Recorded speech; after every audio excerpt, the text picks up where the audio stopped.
Iran Israel వార్లో ఇప్పటి వరకు ఒక ఎత్తు అయితే ఇప్పుడు మరో ఎత్తు. ఎందుకంటే ఇప్పటికే ఇజ్రాయెల్కు సపోర్టుగా అమెరికా వార్లోకి ఎంట్రీ ఇచ్చింది. అటు ముందు నుంచే ఇరాన్కు చైనా, రష్యా సాయం చేస్తున్నాయన్న అనుమానాలున్నాయి. అయితే ఆ రెండు దేశాలు కూడా రంగంలోకి దిగితే పరిస్థితి ఏంటి? ఏ దేశం ఏ కంట్రీపై దాడులు చేస్తుంది? వాటి టార్గెట్స్ ఏంటి? ఎలా ఉండబోతున్నాయన్నదే ఇప్పుడు పెద్ద చర్చ. అయితే రష్యా మాత్రం ఇరాన్కు సాయం చేయలేమంటూ సూచనప్రాయంగా చెప్పేసింది. ఎందుకంటే ఇజ్రాయెల్లో రష్యన్స్ దాదాపు 20 లక్షల వరకు ఉన్నారు. దాంతో డైరెక్ట్గా దాడులకు దిగకపోవడమే మంచిదన్న నిర్ణయానికి వచ్చినట్లుగా తెలుస్తోంది. అయితే వార్లో సైనిక చర్య తీసుకోవద్దని అమెరికాకు కొద్ది రోజుల క్రితం చెప్పింది. చైనా మాత్రం తన విధానాన్ని చెప్పలేదు. అమెరికా చేసిన దాడులను మాత్రం తప్పుపట్టింది డ్రాగన్ కంట్రీ. అమెరికా దాడి తర్వాత చైనా స్పందించింది. ఇరాన్పై అమెరికా చర్యను చైనా తీవ్రంగా ఖండించింది. అమెరికా గతంలో చేసిన వ్యూహాత్మక తప్పులను పునరావృతం చేయొచ్చని చైనా వార్నింగ్ ఇచ్చింది.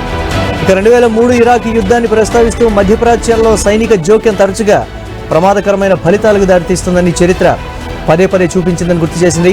పశ్చిమాసియాలో శాంతిని కాపాడుకోవడానికి సైనిక చర్య కంటే దౌత్యం, సంభాషణలు మంచివని చైనా స్పష్టం చేసింది. గతంలో ఇరాన్ సంక్షోభాన్ని అధ్యక్షుడు ట్రంప్ రెచ్చగొట్టారని చైనా ఆరోపించింది. ఇరాన్ ఇజ్రాయెల్ దాడిని రెచ్చగొట్టడానికి అమెరికా ప్రయత్నిస్తోందని చైనా చెప్పింది. అధ్యక్షుడు జీ జిన్పింగ్ మాత్రం దాడులను ఆపాలని కోరారు. ఇక ఇరాన్పై అమెరికా దాడి తర్వాత ఈ రెండు దేశాలు ఏం చేస్తాయనే ప్రశ్న ఇప్పుడు తలెత్తోంది. వారు ఇరాన్కు నేరుగా మద్దతు ఇస్తారా? అయితే ఈ ప్రశ్నపై రెండు దేశాల నుండి అధికారిక ప్రకటన రాలేదు. రెండు దేశాలు ఇరాన్, ఇజ్రాయెల్లను సంయమనం పాటించమని కోరవచ్చు. కానీ రష్యా, చైనా నిశ్శబ్దంగా ఇరాన్కు దౌత్యపరంగా మద్దతు ఇవ్వగలమని నిపుణులైతే భావిస్తున్నారు.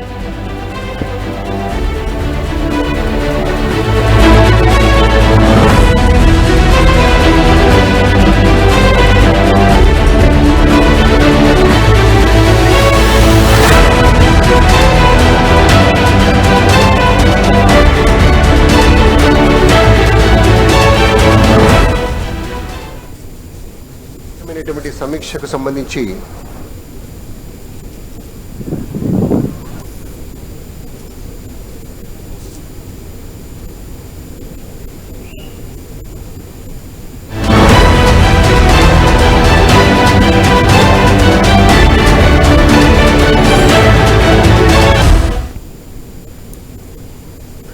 ఒకవేళ చైనా నేరుగా దాడులకు దిగితే ఎక్కడ చేస్తుంది? ఇజ్రాయెల్ పై చేస్తుందా? ఇజ్రాయెల్ తరపున బాంబుల దాడి చేస్తున్న అమెరికా పైనే చేస్తుందా? ఒకవేళ చైనా అమెరికా స్థావరాలపై దాడులు చేస్తే మాత్రం పరిస్థితులు దారుణంగా ఉంటాయని ప్రపంచ దేశాలు ఆందోళన వ్యక్తం చేస్తున్నాయి. సిచ్యువేషన్ ఎటువైపు దారి తీస్తుందోనని టెన్షన్ మొదలైంది. అమెరికా ప్రతిదాడులు ఎలా ఉంటాయోనన్న భయంకరమైన పరిస్థితి కనిపిస్తోంది. ఒకవేళ చైనా, రష్యా నేరుగా దాడుల్లో పాల్గొంటే మూడో ప్రపంచ యుద్ధం తప్పదన్న హెచ్చరికలు కూడా ఉన్నాయి. ఈ కోణంలో కూడా పెద్ద చర్చే సాగుతోంది.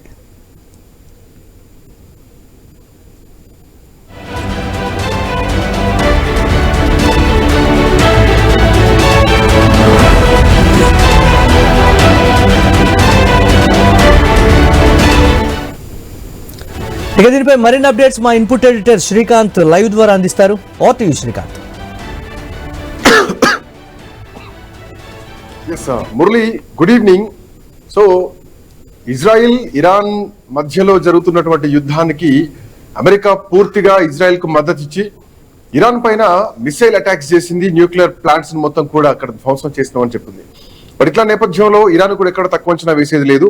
న్యూక్లియర్ ప్లాంట్స్ ని అఫ్ కోర్స్ మా మీద దాడి జరిగింది, కానీ యురేనియన్ అక్కడి నుంచి ముందే తరలించామని చెప్పేసి ఫైనల్ స్టేట్మెంట్ ఒకటి ఇరాన్ దగ్గర నుంచి వచ్చింది. అంటే ఇరాన్ ఇంకా తక్కువ అంచనా వేయడానికి వీల్లేదు. అండ్ మోర్ ఓవర్ అటాక్స్ జరిగినప్పుడే యురేనియం లీకేజ్ లేదంటూ కూడా ఏదైతే కొన్ని అంతర్జాతీయ సంస్థల్లో అవన్నీ కూడా చెప్పడం జరిగింది. అంటే అక్కడ యురేనియం లేదు అన్నది ఇక్కడ ఇంకో విధంగా అర్థం చేసుకోవాలి. బట్ ఇట్లాంటి నేపథ్యంలో ఇప్పుడు రష్యా, చైనా ఏం చేస్తున్నాయి, ఏం చేయబోతాయి? ఇరాన్కు మద్దతుగా ఉన్నప్పటికంటే అమెరికాను, ఇజ్రాయెల్ ని సైనిక పరమైన చర్యలకు దిగొద్దని చెప్పేసి హెచ్చరికలు జారీ చేసినా గానీ ఇవి రాజకీయ పరమైనటువంటి మాటలుగానే చూస్తున్నాం తప్ప సైనిక పరంగా ఏవైనా చర్యలు తీసుకుంటుందా అన్నటువంటి అనుమానం మాత్రం ఇంకా ఈ రెండు దేశాల విషయంలో కనిపిస్తోంది. అమెరికాను హెచ్చరించుకుంటున్నాం, అమెరికా జోక్యం చేస్తే చాలా తీవ్రమైనటువంటి పరిణామంగా మారుతుందంటూ కూడా రష్యా విదేశాంగ శాఖ ఇప్పటికే ప్రకటించడం జరిగింది. మారియో జఖారోవా రష్యా విదేశాంగ ప్రతినిధి ఇదే మాట మాట్లాడడం జరిగింది. సో యుద్ధ చర్యలకు దిగొద్దు, అమెరికా జోక్యం చేసుకుంటే కనుక ఖచ్చితంగా ఒక ప్రమాదకరమైనటువంటి పరిస్థితి ఏర్పడుతుందని చెప్పేసి. సో ఇప్పుడు అమెరికా జోక్యం చేసుకుంది. ఆ ప్రమాదకర పరిస్థితిని ముందే రష్యా అంచనా వేసింది. తర్వాత ఏం జరగబోతుంది అన్నది కూడా చూడాలి. ఇంకోటి అటు షీ జిన్పింగ్ కూడా ప్రకటన చేయడం జరిగింది, ఇజ్రాయెల్ కి ఇరాన్ పైన దాడి చేయడం తప్పు, దాడులు వెంటనే ఆపాలి, లేకపోతే పరిస్థితి ఇంకా దిగజారుతుందంటూ కూడా చెప్పడం జరిగింది. ఇది మిగతా ప్రాంతాలకు కూడా ఒక యుద్ధ వాతావరణాన్ని క్రియేట్ చేసేటువంటి ప్రమాదం ఉందంటూ కూడా అటు చైనా ఇటు రష్యా రెండు కూడా నేరుగా హెచ్చరించడం జరిగింది. అయితే ఇరాన్ పైన దాడులు జరిగిన తర్వాత ఈ రెండు దేశాలు రాజకీయమైనటువంటి ప్రకటనలు చేస్తున్నాయి, కానీ సైనిక చర్యలకు ఏమైనా దిగుతుందంటే ఇప్పటివరకు సైనిక చర్యలకు సంబంధించి ఎట్లాంటి నిర్ణయం తీసుకోలేదు, ఎట్లాంటి బయటికి ఏం చెప్పలేదు కూడా. బట్ ఏం జరగబోతోంది? సో మూడో ప్రపంచ యుద్ధానికి దారులు తీసుకోబోతున్నారా? ఇరాన్ మౌనాన్ని ఎట్లా చూడాలి? ఇజ్రాయెల్ ఇప్పటికే నెతన్యాహు ప్రకటన చేయడం జరిగింది, ఎస్ అమెరికా చేసినటువంటి బ్లాస్ట్ ఏవైతే ఉన్నాయో, బాంబుల వర్షం ఏదైతే ఉందో ఆయన సంతోషాన్ని వ్యక్తపరచడం జరిగింది. బట్ ఇప్పుడు ఏం జరగబోతోంది? పుతిన్, ఖమేనీ, జిన్పింగ్ ఇవన్నీ కూడా వీళ్ళ కలయికలు, వీళ్ళ ఆలోచనలు ఎట్లా ఉండబోతున్నాయి? ఈ మూడు దేశాల మధ్యలో ఒక స్థాయిలో చర్చలు కూడా ఉంది, ఒక అండర్స్టాండింగ్ కూడా ఉంది అన్నటువంటి వాదన బలంగా ఇచ్చారు. సో ఆ స్థాయిలో ఒక సామూహికమైనటువంటి రిలేషన్షిప్ ఉందన్నది సంకేతాన్ని కూడా ఇప్పటికే వేయడం జరిగింది. సో ఇట్లాంటి నేపథ్యంలో ఏం జరగబోతోంది? సో రష్యా, చైనా గనక నిర్ణయం తీసుకుంటే ఎట్లాంటి పరిస్థితులు ఉండబోతున్నాయి అన్నది మాత్రం చూడాల్సినటువంటి అవసరం ఉంది. మనం కోటేశ్వరరావు గారు అట్లాగే ఉప లక్ష్మణ్ గారు ఇద్దరు మనతో పాటు రాజకీయ విశ్లేషకులు అందుబాటులో ఉన్నారు. ముందుగా కోటేశ్వరరావు గారు నమస్తే అండి, గుడ్ ఈవినింగ్ ఇద్దరికి. కోటేశ్వరరావు గారు, సో ఏం జరగబోతోంది? ఈ యుద్ధం తర్వాత పరిణామాలు ఎట్లా ఉండబోతున్నాయి? ఇందాక నేను చెప్పినట్టు రష్యా, చైనా వర్షాన్ని ఎట్లా తీసుకోవచ్చు? సో భవిష్యత్తులో ఎట్లాంటి పరిణామాలు ఉండబోతున్నాయి? ఇప్పటికే అఫ్ కోర్స్ ఇరాన్ కొంత మౌనం కనిపిస్తోంది, బట్ మౌనం వెనకాల మాటలు కూడా చాలా గంభీరంగా ఉన్నాయి. ఇప్పుడు ఇరాన్ మౌనం వెనకాల అది ఏ విధమైనటువంటి అమెరికా మీద ఏ విధమైనటువంటి ప్రతీకారం తీర్చుకోవాలా అనేటువంటి వ్యూహం కోసం ఇరాన్ టైం తీసుకుంటుందనేది నా అభిప్రాయం. అయితే అది ఏ రూపంలో ఉంటుంది ఏమిటి అనేటువంటిది మనం చూడాల్సి ఉంది. మీరు అన్నట్టుగా చైనా కావచ్చు, రష్యా కావచ్చు, ఈ యుద్ధంలో ప్రత్యక్షంగా పాల్గొనేటువంటి అవకాశాలు లేవు. ఒక చైనా, రష్యానే కాదు, ఈవెన్ అమెరికా కూడా ఇజ్రాయెల్ కి మద్దతుగా ప్రత్యక్షంగా పాల్గొనేటువంటి అవకాశాలు లేవు. B-2 బాంబర్లతోటి ఇరాన్ లోని అణుస్థావరాలని ధ్వంసం చేసింది తప్ప మధ్యప్రాచ్య ప్రాంతంలో అంటే మధ్యధారా సముద్రంలో ఉన్నటువంటి తన 40,000 మంది సైన్యాన్ని ఇజ్రాయెల్ కు మద్దతుగా తరలించేటువంటి ఆలోచన గాని అటువంటి ఏమి గాని ఇంతవరకు ఏమీ లేవు. అందువలన అమెరికాయే సందేహిస్తున్నప్పుడు ఇటు ఈ వివాదంలో తన సైన్యాన్ని పంపిస్తే ఏమవుతుంది ఏమి కాదని అమెరికా, రష్యా గాని చైనా గాని ఆ విధంగా ప్రత్యక్షంగా పాల్గొనేటువంటి అవకాశాలు అయితే ఉన్నావు కానీ ఇరాన్ కి అవసరమైనటువంటి సహాయాన్ని అందిస్తాయనేటువంటిది మాత్రం స్పష్టంగా చెప్పుకోవచ్చు. రష్యా మాజీ అధ్యక్షుడు మెద్వదేవ్ ఒక ప్రకటన చేశాడు నిన్న. ఏమిటి అంటే, మాతో సహా అనేక దేశాలు అణ్వాయుధాలను అందించడానికి, ఇరాన్ కి అణ్వాయుధాలు అందించడానికి సిద్ధంగా ఉన్నాయనేటువంటిది ఒక ప్రకటన. ఇక్కడ అణ్వాయుధాలు అనగానే అణుబాంబులు అని చాలా మంది అనుకుంటున్నారు. అణుబాంబులు కాదు, అవి లైట్ వర్షన్ లో ఉన్నటువంటి ఆటమిక్ అవి ఆయుధాలు తప్ప అణుబాంబులు కాదు. అందువలన అటువంటి పరిస్థితి కనుక వచ్చేట్లయితే అమెరికా కూడా పునరాలోచనలో పడాల్సినటువంటి అవసరం ఉంది. అందుకనే ముందు జాగ్రత్తగా JD వాన్స్ ఒక ప్రకటన చేశాడు. దాన్ని మనం మర్చిపోకూడదు. ఏమిటి అంటే, మేము అణుస్థావరాల మీద యుద్ధం తప్ప మాది ఇరాన్ మీద యుద్ధం కాదు అనేటువంటి కేటగారికల్ గా చెప్పాడు. అంటే ఇరాన్ మీద యుద్ధానికి దిగాలంటే ప్రత్యక్షంగా దానికి అవసరమైనటువంటి సైన్యాన్ని కొన్ని లక్షల మందిని తరలించాల్సి వస్తుంది. ఇవాళ అమెరికా ఉన్నటువంటి ఆర్థిక సామాజిక పరిస్థితుల్లో ఆ విధంగా కనుక దించేట్లయితే ఒక్క సైనికుడు విదేశీ గడ్డ మీద ఒక్క అమెరికా సైనికుడు మరణించినప్పటికీ అమెరికాలో ఉన్నటువంటి సమాజం ఊవెత్తున వ్యతిరేకతను తెలిపేటువంటి అవకాశాలు కూడా ఉన్నాయి. అందుకని ట్రంప్ కూడా ఒళ్ళు దగ్గర పెట్టుకొని ఈ చేసినటువంటి దాడితోటి బహుశా వెనక్కి తగ్గేటువంటి అవకాశం ఉంటది. ఇజ్రాయెల్ ఎన్ని రోజులు చేస్తుంది అనేటువంటిది ఒకటైతే, ఇరాన్ ఏ విధంగా స్పందిస్తుంది అనేటువంటి కూడా మనం చూడాల్సినటువంటి అవసరం ఉంది. అందుకని మూడో ప్రపంచ యుద్ధం గాని లేకపోతే ప్రాంతీయ యుద్ధం గాని ఇప్పటికిప్పుడైతే తలెత్తేటువంటి అవకాశాలు లేవు. రష్యా, చైనాలు రెండు కూడా డెఫినెట్ గా అది ప్రత్యక్షంగా చేస్తాయా పరోక్షంగా చేస్తాయా అనేటువంటిది నేను చెప్పలేదు, కానీ ఇరాన్కి అవసరమైనటువంటి ఆయుధాలను అందించడానికి అవకాశం ఉంది. అదేవిధంగా ఇరాన్ నుంచి చమురు కొనుగోలు చేయడం ద్వారా చైనా దానికి ఆర్థికంగా కూడా మద్దతు ఇచ్చేటువంటి అవకాశం ఉందనేది స్పష్టం. ఇక ఇజ్రాయెల్ మీద రష్యా దాడి ఎందుకు అంటే అక్కడ రష్యన్ భాష మాట్లాడేటువంటి వాళ్ళు ఉన్నారు అనేటువంటిది చెప్తున్నారు. ఆ రష్యన్ భాష మాట్లాడే వాళ్ళు ఉన్నమాట వాస్తవం. ఎందుకంటే రష్యా నుంచి లేదా ఇతర తూర్పు ఐరోపా దేశాల నుంచి ఎప్పుడో వలస వచ్చినటువంటి యూదులు వాళ్ళు. అవును, ఆల్మోస్ట్ 20 లక్షల పైగా ఉంటారని వినికిడి. 15 లక్షలు అని చెప్తున్నారు, కొంతమంది 20 లక్షలు అని కొంతమంది అంటున్నారు. ఆ మధ్య ఉంటే ఉండొచ్చు, 20 లక్షలు ఉండొచ్చు, 15 కావచ్చు. సమస్య అది కాదు. వాళ్ళెవరూ కూడా రష్యాకి మద్దతు ఇచ్చేటువంటి వాళ్ళు కాదు. వాళ్ళు యూదు దురహంకారంతో లేదా బతకడానికి వచ్చినటువంటి యూదులు తప్ప వాళ్ళని ఇజ్రాయిల్ రష్యన్ భాష మాట్లాడిన 15% ఉన్నారని చెప్తున్నారు వాళ్ళు. ఇజ్రాయిల్ జనాభా రష్యన్ భాష మాట్లాడొచ్చు తప్ప వాళ్ళు ఎవరు రష్యాకి అనుకూలమైనటువంటి వాళ్ళు కాదు. అందుకని ఇజ్రాయిల్ మీద దాడి అనేటువంటిది కాదు, అసలు ఆ విధమైనటువంటి పరిస్థితే ఉత్పన్నం కాదు అనేది నా అభిప్రాయం.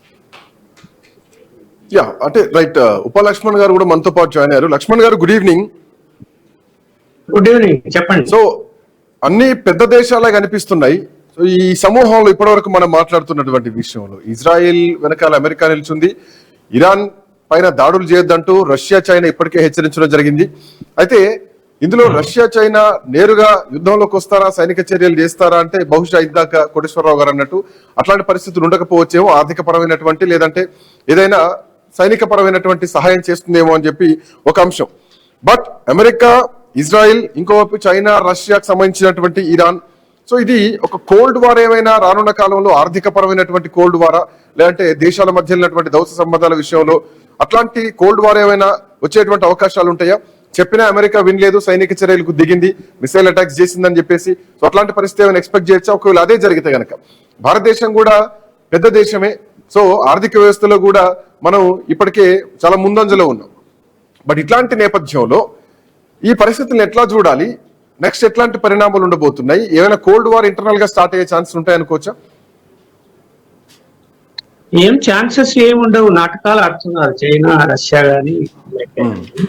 అయితే ఒకటి ఏంటంటే ఎట్టి పరిస్థితుల్లో కూడా చైనా గాని రష్యా గాని అమెరికాకు వ్యతిరేకంగా మాట్లాడటమో, నడుచుకోవటమో, లేకపోతే దాడులు చేయటము అనేది జరిగే అవకాశం లేదు. కోటేశ్వరరావు గారు చెప్పినట్టు ఏంటంటే అది వాస్తవంగా మాట్లాడుకోవాలి. ఇంత ధైర్యం చేయరు వాళ్ళు.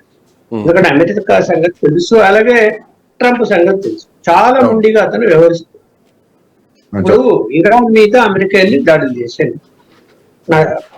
చేస్తే రష్యా చైనా ఏం చేయగలిగింది? ఏం మాట్లాడగలుగుతున్నది ఇప్పుడు? మరి చేయొచ్చా? అమెరికా వెళ్ళి అలా చేసింది కదా. అంటే మొండితనంతో ట్రంప్ ఏదనుకుంటే అది కరెక్ట్ అనే పద్ధతిలో చేస్తున్నాడు. ఇండైరెక్ట్ గా కాకుండా డైరెక్ట్ గానే సపోర్ట్ చేశాడు. అట్లనే పోనీ ఇజ్రాయెల్ కు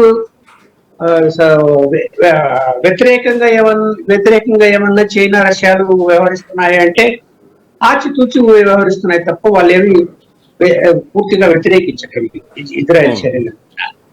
ఏది ఏమైనా ఈ ఆధునిక కాలంలో ఇలా యుద్ధాలు చేసుకొని సర్వనాశనం అయ్యేటువంటి పరిస్థితులు తీసుకురావడం అన్నది మరి మనము ఏమి చెప్పలేని పరిస్థితిలో ఉన్నాం. కాలం అలాంటి కాలం అయిపోయింది, గత తప్ప. ఇప్పుడు ఆధునిక యుద్ధంలో అంత దూరం వెళ్ళి ఇప్పుడు ఫాల్స్ ప్రెస్టేజ్ మనం అనుకుంటాం కదా, ఫాల్స్ ప్రెస్టేజ్ పోతుంటాయి. అలా ఫాల్స్ ప్రెస్టేజ్ పోయి అరే వాళ్ళ చేతిలో దేశాలు ఉన్నాయి కాబట్టి అధ్యక్షులు ప్రజాభిప్రాయ సేకరణ ఏం చేయకుండా, ప్రజలకు ఏం ఆలోచిస్తున్నాడో కూడా ఆలోచించకుండా ఇలా యుద్ధాలు దిగేసి క్షిపణులు ఉపయోగించి, మిసైల్స్ ఉపయోగించి మరి ఎవరిచ్చారు అన్ని అధికారాలు? ఏం జరిగిందని అన్ని అధికారాలు ఇచ్చారు. ఒకవేళ ఇజ్రాయెల్ ఏదైనా ఇరాన్ ఆక్రమించుకునే ప్రయత్నాలు చేస్తుంటే పూర్వకాలం అదే కదా, రాజుల కాలంలో వచ్చి ఆక్రమించుకుంటాడు మా రాజ్యాన్ని. అలాగే మనకు కూడా మూడో ప్రపంచ యుద్ధం వచ్చినప్పుడు కూడా ఏంటంటే దేశాలు ఆక్రమించుకుంటారేమో అనేటువంటి భయము, అలాంటి పరిస్థితులు ఉండేవి. మాది ఇది ఈ దేశము ఇప్పుడు అలాంటి పరిస్థితులు ఎక్కడ ఉన్నాయండి? అంత ఏం అవసరం ఉంది ఇక్కడ? అమెరికా తీసుకున్నాం, వెల్ ఎస్టాబ్లిష్డ్, ఆర్థికంగా ఇవాళ నంబర్ 1 లో ఉంది. దానికి వేరే దేశాలను ఆక్రమించుకోవాలనే అవసరం దేనికి? దాని తర్వాత చైనా ఉంది. చైనాకి ఏం అవసరం ఉంది? రష్యాకి ఏం అవసరం ఉంది? పోనీ భారతదేశం మనం కూడా ఏమి పాకిస్తాన్ అంటే ఇప్పుడు అమెరికాని వ్యతిరేకిస్తున్నారు. అమెరికా చేసినటువంటి దాడుల్ని ఈ రెండు దేశాలు అంటే ముందు నుంచే దాడులు చేయొద్దు అని, ఇది యుద్ధకాలం కాదని భారతదేశం చెప్పింది. దాడుల్ని ఒప్పుకునే లేదంటూ రష్యా, చైనా కూడా ఇప్పటికే చెప్పడం జరిగింది. అయితే ఇక్కడ పాయింట్ ఏంటంటే, ఏమైనా డాలర్ ఆధిపత్యానికి భిన్నంగా ఇంకేమైనా కొత్త వ్యవస్థ వచ్చేటువంటి అవకాశం ఉందా? సో బ్రిక్స్ లో ఇప్పుడు ఇందాక మనం మాట్లాడుకున్నాం, అఫ్ కోర్స్ బ్రెజిల్, రష్యా, ఇండియాతో పాటు చైనా గానీ, సౌత్ ఆఫ్రికా కానీ, ఇప్పుడు ఇరాన్ కూడా దీంట్లో, ఈజిప్ట్, ఇరాన్ కూడా దీంట్లో ముఖ్యమైనటువంటి దేశాలుగా ఉన్నాయి. సో ఒక కొత్త ఆర్థిక శక్తి ఏమైనా అట్లాంటి వచ్చేటువంటి అవకాశాలు ఉన్నాయి. అమెరికా ఆధిపత్యానికి ఈ క్షణం ఏమైనా చెక్ పెట్టేటువంటి ఛాన్సెస్ అనిపిస్తున్నాయా ట్రంప్ నిర్ణయాల తర్వాత ఈ పెద్ద దేశాలన్నీ కూటమి కలిస్తే? ఇప్పుడు అలా చెక్ పెట్టాలంటే ఏం చేయాలి? నువ్వు స్టేట్మెంట్ ఇవ్వడం వేరు, అయ్యా బాబు మీరు రాజీ పడండి, యుద్ధాలు చేయకండి, మీరు ఆ విధంగా ఇరాన్ మీద దాడి చేయడం కరెక్ట్ కాదు అని చెప్పడం వేరు. దాన్ని అలా మళ్ళీ రెండోసారి దాడులు చేయకుండా ఆపడం వేరు. ఆపడం వేరు అంటే, నువ్వు అమెరికా మీరు వెళ్ళి ఇరాన్ మీద దాడి చేస్తే మీ మీద దాడి చేస్తామని రష్యా, చైనా చెప్పకూడదా? అమెరికా మీద చెప్పలేదే. అలా చెప్పితే అమెరికాలో రెవల్యూషన్ వస్తుంది పబ్లిక్ నుంచి. అలా ఏం చెప్పలేదు. ఎదుర్కొంటే ఇప్పటికే రాజకీయంగా డెమోక్రాట్స్ ఇప్పటికే వ్యతిరేకిస్తున్నారు కూడా. మరి ఇరాన్ మీద ఇవాళ చూసాం కదా, అమెరికాలో కూడా నిరసన ప్రదర్శనలు జరుగుతున్నాయి ఇరాన్ మీద దాడులు చేసిన వ్యతిరేకంగా. పాయింట్. అవును, గుడ్, నైస్. మరి పాయింటే కదా. అందువలన ఏంటంటే అగ్రదేశాలు వాళ్ళు ఆర్థికంగా బలపడి ఉన్నటువంటి పరిస్థితులు దృష్టిలో పెట్టుకొని వాళ్ళు నాటకాలు ఆడడం మానేయాలి. మానేయకపోతే ఏమైపోతాదంటే, చూడండి ఇప్పుడు నిజంగా ఆ సన్నివేశాలు మనం విజువల్స్ అన్ని చూస్తూ ఉంటే ఇరాన్ లో, మరి పోనీ ఇజ్రాయెల్ లో కూడా అలాంటి పరిస్థితులు ఉత్పన్నమయ్యాయి. అక్కడ కూడా జనం చనిపోయారు, అని కూలిపోయి దాడులు చేస్తున్నారు, అవి ఆగడం. అక్కడ అక్కడ ప్రజల జీవన విధానం ఏం, పరుగులు తీసి దాక్కుని పిల్లల్ని ఎత్తుకొని, ఏంటండి అసలు సభ్య సమాజంలో వాళ్ళకి మానవత్వం ఉన్నది ఆ ఇరాన్ ఖుమైనీకి లేదా, లేకపోతే ఇజ్రాయెల్ ఆయనకు లేదా, లేకపోతే ట్రంప్కు లేదా? ఎవరికి బుద్ధి లేదు, ఎవరికి బుద్ధి లేదు. అక్కడ వాళ్ళని చూస్తే ఎంత మనకు బాధ కలుగుతుంది చెప్పండి. ఎవరు ఇప్పుడు సామాన్య ఇప్పుడున్నటువంటి జీవన విధానములో చంపే హక్కు ఎవరికి ఇచ్చారండి? ఏ దేశంలో అయినా కూడా కూడా వ్యతిరేకంగా ఈ నిర్ణయాలు తీసుకోవడం కూడా ప్రస్తుతానికి ప్రపంచవ్యాప్తంగా ఉన్నటువంటి వ్యతిరేకత కూడా వస్తోంది. అంతర్జాతీయ చట్టాలను ఉల్లంఘించి అమెరికా బాంబులు దాడి చేసిందని చెప్పి. ఇప్పుడు మీరు క్షిపణులు ప్రయోగించుకుంటూ నాశనం చేసుకుంటూ పోతే ఒకవేళ యుద్ధం ఆగిపోతుంది. మళ్ళీ మీరు పునర్నిర్మాణం చేసుకోవాలి, 2 సంవత్సరాలు పడుతుంది. చచ్చిపోయిన వాళ్ళు ఎలా తీసుకొస్తారు? పోయిన వస్తువులు ఎలా వస్తాయి? అసలు చిన్న భిన్నం అయిపోతుంది కదా మొత్తం ఆర్థిక వ్యవస్థ. ఏమైనా ఆలోచించారా? ఇప్పుడు మనం ఉన్నాము, సరే సందర్భము అసందర్భము, మనకు చైనాకు గొడవ, మనకు పాకిస్తాన్ గొడవ వచ్చింది, యుద్ధం అన్నాము. తర్వాత పరిస్థితులకు అనుకూలంగా ఆ సైనికులు మన సైట్లు మాట్లాడుకొని సైలెంట్ అయిపోయి ఉన్నారు. ఒక రకంగా మేలు జరిగింది చెప్పాలే కదా. లేదంటే అలాంటి పరిస్థితులే మనకు ఇక్కడ అక్కడ జరుగుతుంటే, అక్కడ పాకిస్తాన్ లో ఎవరు చనిపోయినా మనకు బాధే ఉంటది, మనం ఎవరు చనిపోయినా బాధే ఉంటది. అది కరెక్ట్ కాదు కదా. చాలా మంచి నిర్ణయం తీసుకున్నారని వాళ్ళు అనుకుంటున్నారు కదా మన ప్రజలందరూ. మరి ఎందుకు అక్కడ ఆలోచించడం లేదు వాళ్ళు? ఇప్పుడు ట్రంప్ కూడా దీంట్లో అయితే మీరు పాకిస్తాన్ అంశాన్ని తీసుకొచ్చారు కాబట్టి, ఉపలక్ష్మణ్ గారు, ఇజ్రాయెల్, అమెరికా పాకిస్తాన్ ని ఒక ఘాటిన పెట్టాలి. ఎందుకంటే అమెరికా ఇటు పాకిస్తాన్ ని ప్రేమిస్తుంది, అటు ఇజ్రాయెల్ వెనకాల నిల్చొని ఇరాన్ పైన దాడులు చేసింది, న్యూక్లియర్ వెపన్స్ తయారు చేస్తున్నారు అన్నటువంటి పాయింట్ తోటి. ఇంకోవైపు ఇటు ఇజ్రాయెల్ డిఫెన్స్ పాకిస్తాన్ తో ఉన్నప్పుడు బ్రిక్స్ తోటి చైనా, రష్యా, ఇరాన్ కు దగ్గరగా ఉన్నాయి, స్పష్టంగా కనిపిస్తోంది. ఇది రేపటి రోజున ఏమైనా ఒక సమూలమైనటువంటి మార్పులకు అవకాశం ఉందా? ఒక కొత్త పవర్ జంక్షన్ ఏమైనా ఏర్పడేటువంటి ఛాన్స్ ఉన్నాయా? సో ఈ నిర్ణయాల తర్వాత ఒకవేళ యుద్ధం ఇంకా ముదిరితే అమెరికా ఏకకయ్యేటువంటి పరిస్థితులు ఏమైనా కనిపించవచ్చా? అలా మీరు అనుకున్న దాని ప్రకారం అయితే ఎవరి వెనుక ఎవరున్నా అందరూ ఓపెన్ గా బయటపడిపోయి మేము వీళ్ళకి సపోర్ట్ చేస్తున్నాం, వీళ్ళకి సపోర్ట్ చేస్తున్నాం, మేమే యుద్ధాలు చేస్తాం, మేమే యుద్ధాలు చేస్తాం అనేటువంటి పరిస్థితిని ఉత్పన్నం అయితే అదే కదా ప్రపంచ యుద్ధం అని మాట్లాడుతున్నది. ఏమైపోతాయి దేశాలన్నీ? ఇవాళ సమాజం, ఆధునిక సమాజంలో యుద్ధాలను ఒప్పుకుంటున్నారా ప్రజలు? ఏ దేశంలో అయినా ఒప్పుకోలేదు కదా. ప్రజా వ్యతిరేక నిర్ణయాలు కదా అవన్నీ కూడా. అందువలన ఏంటంటే ప్రజా వ్యతిరేకత వస్తుందనేటువంటి భయం వాళ్ళలో ఉంది కాబట్టే ఒక అడుగు ముందుకేసి 2 అడుగులు వెనకేస్తున్నారు.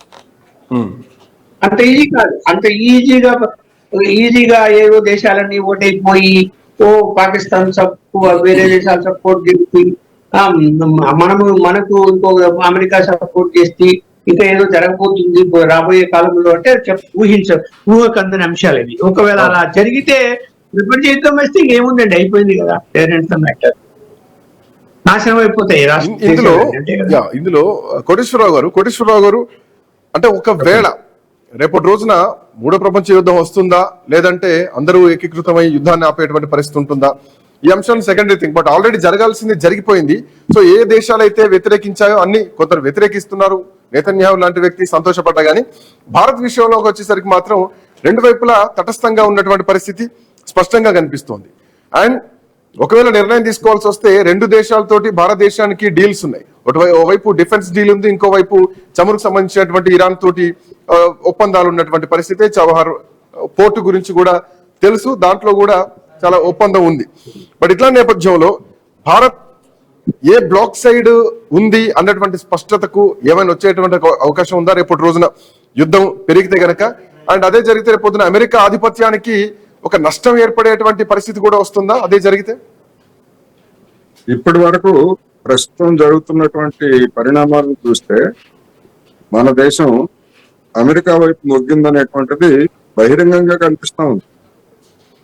నరేంద్ర మోడీ గారు ప్రకటన చేయకపోవచ్చు అవును, కానీ ఖండించలేదు. మన చర్యలన్నీ ఏ విధంగా ఉన్నాయి? గాజాలో ఇవాళ ఇజ్రాయెల్ మీద పౌరుల నివాసాల మీద ఇరాన్ దాడి చేస్తోందని చెప్పేసి అనేక మంది గుండెలు బాదుకుంటున్నారు మన మీడియాలో ఉన్నటువంటి వాళ్ళు కూడా. కానీ ఇజ్రాయెల్ చేస్తున్నది ఏమిటి? గాజాలో 55-60 వేల మంది వరకు జనాన్ని చంపితే అందులో 80% మంది పిల్లలు, మహిళలే ఉన్నారు. మరి అది ఎప్పుడు ఆ దుర్మార్గం ఎవరికి కనిపించట్లేదు? ఎందుకు కనిపించట్లేదు? ఎందుకు చూడలేకపోతున్నారు? పౌరుల మీదనే కదా ఇజ్రాయెల్ చేస్తున్నటువంటి దుర్మార్గం. అలాంటి దుర్మార్గాన్ని ఆపాలి అని చెప్పేసి ఐక్యరాజ్య సమితి జనరల్ అసెంబ్లీలో ఒక తీర్మానం పెడితే భారతదేశం ఎటువైపున ఉండాలి? తటస్థంగా ఉండాలి. తటస్థంగా ఉండేటువంటి ఇజ్రాయెల్ మీరు చంపేసేయండి, మేమేం పట్టించుకోమని. ఎందుకు తటస్థంగా ఉండాలి? పాలస్తీనాను గుర్తించింది భారతదేశం, ఎప్పుడో గుర్తించింది. అక్కడ ఏమి యుద్ధం చేయమని కాదు, ఇంకోటి కాదు కదా. అక్కడ జరుగుతున్నటువంటి మారణకాండాన్ని ఆపాలనేటువంటి తీర్మానానికి కూడా మనం సపోర్ట్ చేయకుండా మనం పక్కకున్నామంటే, తటస్థంగా ఉన్నామంటే, ఓటింగ్ బహిష్కరించామంటే ఎవరిని చూసి భయపడుతున్నట్టు, మనం ఎవరికి అనుకూలంగా ఉన్నట్టు పరోక్షంగా? అదొకటి. రెండోది, ఇరాన్ విషయంలోనే ఇరాన్ మనకి మిత్రదేశమే, కానీ అమెరికా వాడికి ఇరాన్ కి పంచాయతీ వస్తే, ఇరాన్ మీద అమెరికా వాడు ఆంక్షలు విధిస్తే, మనం చమురుకుంటే, మీరు ఇరాన్ దగ్గర చమురుకుంటే మీ మీద కూడా ఆంక్షలు పెడతాము అని చెప్పేసి అంటే మనకి బట్టలు తడుపుకొని మనం ఇరాన్ దగ్గర నుంచి చమురు కొనుగోలు చేయడం ఆపేశాం. ఎవరి వైపున ఉన్నట్టు మనం?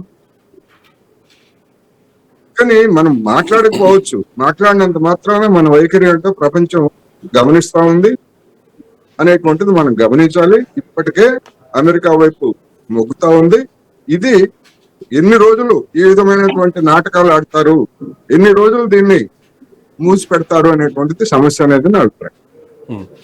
బట్ అదే తటస్థంగా ఉండడం కూడా ప్రమాదకరమే కదా. భారతదేశం ఇప్పుడు ఒక నిర్ణయం తీసుకోకుండా, అంటే మీరు అన్నట్టు మౌనంగా ఉన్నా కానీ అమెరికాకు మద్దతు ఇస్తుంది. సో అటు ఖండించలేదు, ఇటు కాదనలేదు. మరో 2 దేశాలతోటి ఒప్పందాలని, ఇజ్రాయెల్ తోటి చాలా బలమైనటువంటి డిఫెన్స్ రఫేల్స్ గానీ, లేదంటే విమానాలు గానీ,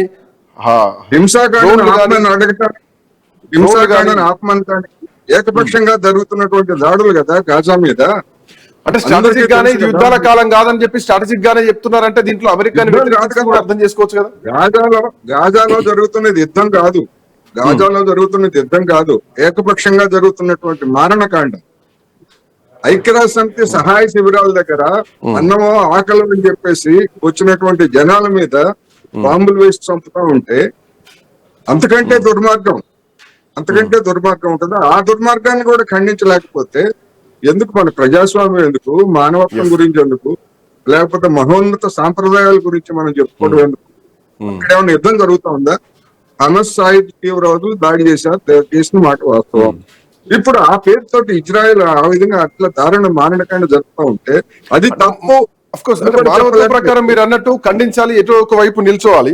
బట్ ఎవరిని అపోజ్ చేయకుండా ఇట్లా తటస్థంగా ఉంటే ఇది ఎంతవరకు అంటే మన ప్రయోజనాలు మనం కోల్పోకుండా మనకు రావాల్సిన రెండు వైపులా తటస్థంగా ఉండటం అర్థం ఏంటంటే దుర్మార్గాన్ని సమర్థించడమే. రైట్, దాని అర్థం అదే, దుర్మార్గాన్ని సమర్థించడమే. రైట్. కన్క్లూడ్. అందుకనే ఇవాళ ఏం జరుగుతుంది ఏమిటి, ఎందుకంటే క్షణానికి మారిపోతున్నటువంటి పరిస్థితులు నేను అనుకోవటం అయితే ఇప్పుడున్నటువంటి పరిస్థితుల్లో అమెరికా కూడా వెనక్కి తగ్గడానికి అవకాశం ఉంది. జేడీ వ్యాన్స్ చేసినటువంటి ప్రకటన అలాంటి ఒక అవకాశాన్ని అడ్డుపెట్టుకున్నాడు. మేము అణు కేంద్రాల మీద దాడి తప్ప ఇరాన్ మీద దాడి కాదు మా ఉద్దేశం అని చెప్పేసి జేడీ వ్యాన్స్ చెప్పాడు. ఆ పేరుతోటి గౌరవప్రదంగా వెనక్కి తగ్గడానికి అవకాశం ఉంది. అయితే ఆ దాడికి ప్రతీకారంగా ఇరాన్ చేసేటువంటి చర్యలు ఎట్లా ఉంటాయి, దాని కొనసాగింపు ఎట్లా ఉంటుంది అనేటువంటిది ఇప్పుడు సమస్య అనేది నా అభిప్రాయం. అందుకని ఏ రోజుకి ఆ రోజు, ఏ క్షణానికి ఆ క్షణం మారిపోతున్నటువంటి స్థితిలో మనం ఎలాంటి కన్క్లూజన్స్ కి ఇప్పుడు రాలేము అనేది నేను చెప్పదలుచుకున్నాను. థ్యాంక్ యూ కోటేశ్వరరావు గారు, థ్యాంక్ యూ ఉప్పా లక్ష్మణ్ గారు. సో ఇరాన్ ఇజ్రాయెల్ యుద్ధం జరుగుతున్నటువంటి టైంలో అమెరికా ప్రత్యక్ష యుద్ధంలోకి ఎంట్రీ ఇచ్చింది. ఆ తర్వాత ఇరాన్ ఏం చేయబోతోంది అన్నటువంటి ఉత్కంఠ ఇంకా కొనసాగుతోంది. ఖచ్చితంగా రివెంజ్ ఉంటుందని ఇరాన్ ఇప్పటికీ చెప్పడం జరిగింది. అమెరికా కూడా పూర్తిగా హై అలర్ట్ గా ఉంది. ఇట్లా నేపథ్యంలో బ్రిక్స్ దేశాలు ఎట్లాంటి వ్యూహాత్మకంగా వెళ్ళబోతున్నాయి, ఆ తర్వాత అమెరికా ఆధిపత్యం భవిష్యత్తులో ఎట్లా ఉండబోతోంది, సో ఇవన్నీ కూడా ఒక ఇంటర్నేషనల్ వైడ్ గా చర్చ జరగాల్సినటువంటి అవసరం ఉంటుంది. సో ఇది ప్రపంచ వాణిజ్యం పైన కూడా భారీ ఎఫెక్ట్ కూడా పడే ప్రమాదం కూడా ఉంది, ఇప్పటికే పడుతోంది. సో ఇప్పటికే భారతదేశం కూడా వేరే సోర్సెస్ నుంచి కూడా చమురును దిగుమతి చేసుకుంటోంది. చూద్దాం, బట్ చాలా ఎఫెక్టివ్ గా ఉండబోతోంది. అమెరికా నిర్ణయం తర్వాత, అమెరికా మిసైల్ ప్రయోగం తర్వాత ఎట్లాంటి పరిస్థితులు ఉండబోతున్నాయి ఏంటి అని రానున్న కాలాన్ని బట్టి మారుతున్న పరిస్థితులు చెప్పాల్సినటువంటి అవసరం ఉంది. సో ఇది ప్రస్తుతానికి ప్రపంచవ్యాప్తంగా ఉన్నటువంటి దేశాల ప్రతి వ్యూహాలు. దాంట్లో భారతదేశం ప్రస్తుతానికి తటస్థంగా ఉంది. రేపటి రోజున ఎట్లాంటి పరిణామాలు ఉండబోతున్నాయి. నెక్స్ట్ అప్డేట్స్ కంటిన్యూ అయితే కీప్ వాచింగ్ ఐ న్యూస్.